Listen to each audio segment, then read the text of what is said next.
Hi, in this session, we're going to be talking about the history of profiling, the history of typology, and this is an ancient practice that's been happening for thousands of years.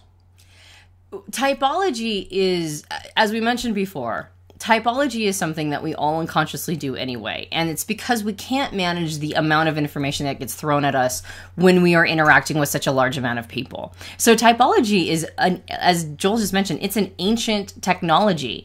You can look back thousands of years and you can see the roots of profiling and typologies in astrology, in the four humors, which is still quite popular. Tarot is a form of typology, and the I Ching, which actually is a typology system, an Eastern typology system that was very influential to Carl Jung as he was developing Jungian psychology. So we see that there have been a lot of different styles of typologies throughout the years, and so it's not new. Nothing about profiling is new. In more modern times, there have been three major landmarks in the most utilized personality typology system of Myers-Briggs. And we want to talk about what those three landmarks are, just to give you a history of what it is that you're learning. What are the roots of it? Why is it something that's been well vetted? And what was it originally used for? So we want to talk about the three major landmarks of the particular system that you'll be learning in this program. Now, the first landmark is Carl Jung himself. Now, he was a Swiss psychologist, and he came up with what is, or founded, a technology called analytical psychology, but it's also known as Jungian psychology. Now, it's a school of thought that encourages integrating our unconscious processes with the motivations that underlie our behavior. And in that way, he believed that we became whole. So we integrate the unconscious part of us, right? The unconscious part of us that we're not really looking at, but we could be. If we have a way to shine a light on it, we can understand what those unconscious processes are. And then we marry that with the motivations of our behavior. So that's what we talked about in the triangulation process, right? It's the behavior, it's the wiring, and it's the relationship between the two. Behavior, wiring, relationship between the two. And when we can understand all of those components, then we can understand ourselves holistically, or as a whole person. And that was based on Jung's concepts of analytical psychology. Now, while doing research about what these unconscious processes could be, he discovered what he called psychological type, or patterns of unconscious process. Now, the way that he did it is he really he looked in and saw that the same stories of people, the same types of people were showing up over and over and over again across all cultures, in all stories. You had these archetypes that showed up over and over again. And these archetypes became the foundation of these unconscious processes. And he saw that there was a pattern to them.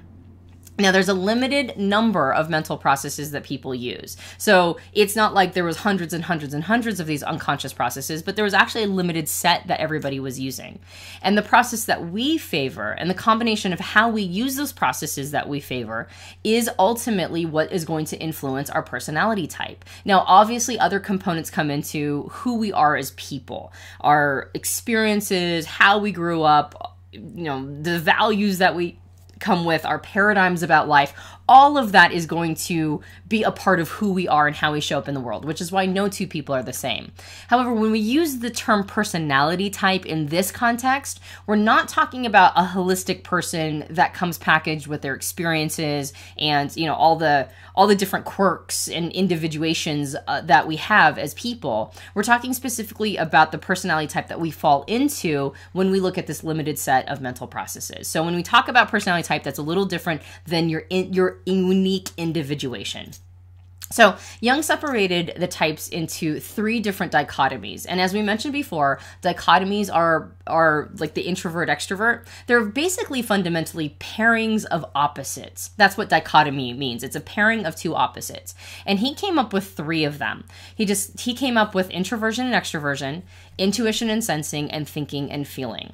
The last dichotomy that's used in the Myers-Briggs system was developed by Myers and Briggs, and we'll talk about that in just a moment. But those were the three dichotomies that he really saw come out.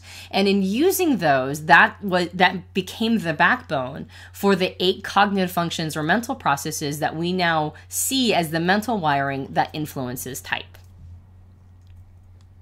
So Jung was a contemporary of Freud. Jung was a student of Freud for a while, but he saw himself as a natural scientist as opposed to a theoretical scientist. So the way that Freud went about things is that he theorized, and then he came out to the world to see if his theories were accurate. Whereas Jung studied nature first, and then saw patterns and came up with theories to match those patterns. And he believed it was important to observe first and then categorize, because he was trying to prevent what's called now the cognitive bias of confirmation bias. Thank you. So he was trying to avoid confirmation bias, which is, I've got this theory, I want to prove it, so now I'm going to look for all the pieces of evidence that confirm what I already want to believe.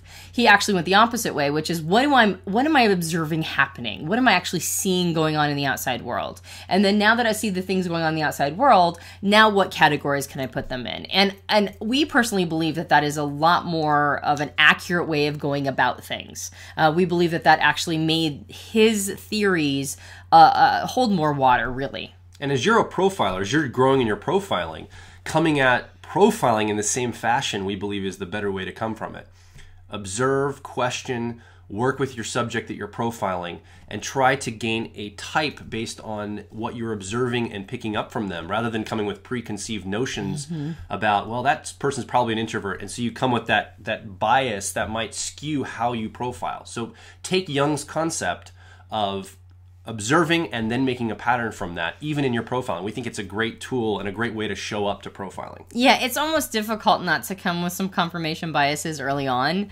You're going to see some patterns, and most of the time what we end up doing as individuals is we start to sort of see ourselves as the marker for how, like, I could see myself as the penultimate ENTP, and anybody that doesn't resemble me can't be an ENTP. It's almost impossible not to do that, especially in early days. However, as you continue to understand the system and as you continue to get better and better, you will more likely fall into the category of the observational scientist as opposed to the theoretical scientist, and that's what we encourage you to do.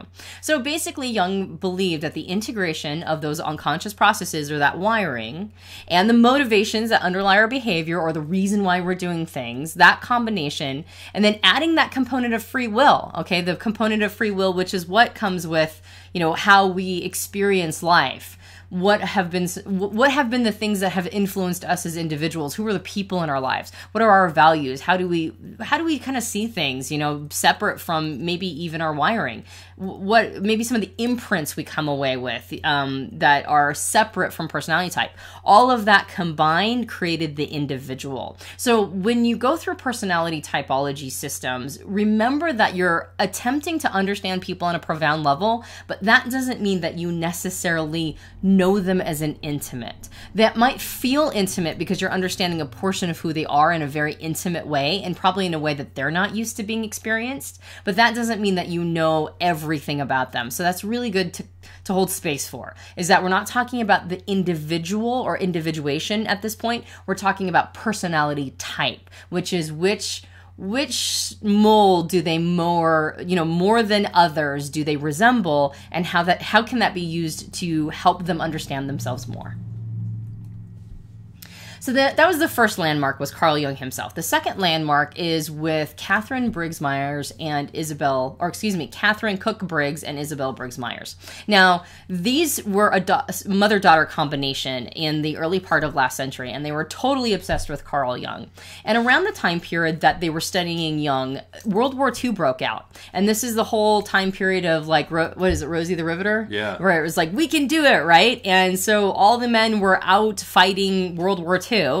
And all these women were left behind to do a bunch of jobs that they simply had no skill in. So what Catherine and Isabel attempted to do was to create some sort of instrument for figuring out how these women's personality types, or what natural talents they brought to the world, would be best matched with which occupational skills that were needed during that time period. So they could see that there was all these spots open that needed to be filled, and what was the best way of filling them was not to match skill, like, because they hadn't built skill in doing it yet. So it wasn't to match skill with occupation, it was to match talent with occupation, which was the best that they could do at the time. So a massive amount of research went into it. A ton of research went into the project. And as they were doing all this research and matching all these women with all these different, occupations, they realized that Jung's work was actually incomplete. As much as they loved him and as much as they were obsessed with him, they realized that he forgot one important dichotomy, and that was the judging and perceiving dichotomy. So that was their massive contribution, and that was the second big landmark that came in this particular typology system, is that Carl Jung was the foundation, and Isabel and Catherine came along and rounded it out and gave it a component that was absolutely imperative for truly understanding personality type. One of the things that out of all of this has emerged is, well, there's no verifiability, there's no actual concrete scientific research that proves that this typology stuff works. It's all an art, it's a soft science, and a lot of people will come to the table and say, I want to see hard data illustrating that this stuff is more real than just somebody made it up off the top of their head. Like, what is the actual, hard science behind this? And so far, hard science really hasn't been part of this until what Antonia's going to talk about is the third milestone or marker. That's right. I just want to say really quick before we get to that third landmark that Isabel and Catherine, neither of them were psychologists or psychiatrists.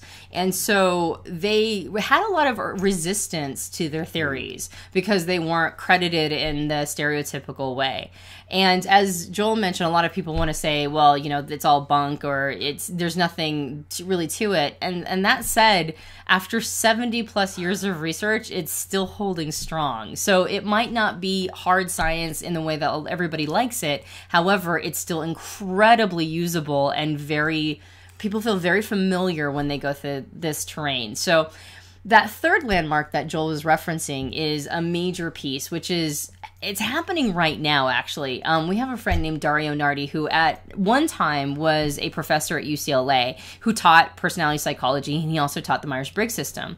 And at that time, he went on a 5-year study where he would help people figure out what their best fit type was, and then he would hook their brains up to an EEG machine. And then he would study how each personality type's mind responded when they were using individual cognitive functions. And it was really interesting because everybody who had a specific personality type, when they were using the mental process that is their favorite, their whole brain would light up like a Christmas tree. It would be in a total flow state, and it happened over and over and over again. So that's the very first step that we have seen in the last 100 years of bringing what has been considered a soft science into the more hard realm, that we're bringing it into a place where it's actually observable, and there's some legs to it in a sense that, I don't need those legs because I see how it works all the time. However, there's a lot of people who might need some, validation that it's usable, and this is a great way of showing that it's actually being brought into the world of a more hard science. And Nardi's written a book called The Neuroscience of Personality. If you're interested more about his research and some of his findings, that book might be a great resource for you to check out.